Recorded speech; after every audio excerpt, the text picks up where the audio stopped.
Hello everyone, আজ আমি বানাচ্ছি মিক্স ভেজিটেবল।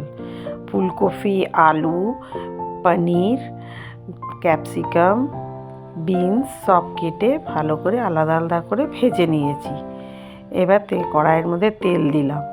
তেলের মধ্যে তেজপাতা, গোটা জিরে দিয়ে আদা, কাঁচা লঙ্কা, কাজু সব একসাথে বেটে নিয়েছি। ওর মধ্যে টমেটো একটা বেটে নিয়েছিলাম।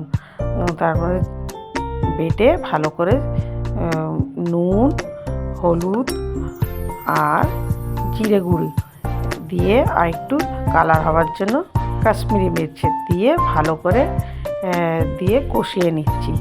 ওর মধ্যে যেহেতু আমি কাঁচা লঙ্কা বেটে দিয়েছি, এটা কালার হওয়ার জন্য আমি দিয়েছি, বেশ ভালো একটা কালার আসার জন্য। সবগুলো ভালো করে কষিয়ে নিয়েছি আর এগুলো ভেজে রেডি রেখেছি, কারণ অল্প হালকা হালকা ভেজেছি যাতে তরকারিটা দেখতে কালারটা ভালো আসে। এবার টমেটো একটা কেটে দিলাম। তারপরে সব সবজিগুলো ওর মধ্যে ভেজে রাখা সবজিগুলো ঢেলে মিক্সড করে নিচ্ছি আর হালকা হালকা করে, যাতে সবজিগুলো না ভেঙে যায় আস্তে আস্তে করে নাড়ছি।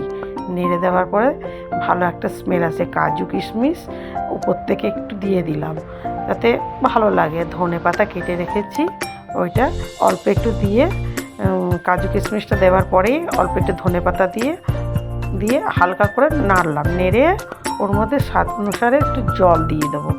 জলটা দিলে কি একটুখানি সেদ্ধ হয়ে যাবে, যদি একটু কিছু মনে হয় শক্ত সেটাও নরম হয়ে। তারপরে অল্প একটু বাটার দিয়ে দিলাম। বাটারটা দিলে একটু ফ্লেভারটা খুব সুন্দর আসে, তাই বাটার অল্প একটু দিলাম আর দিয়ে রেডি। ওর মধ্যে উপর থেকে একটু বাটার আর ধনে পাতা ছিটিয়ে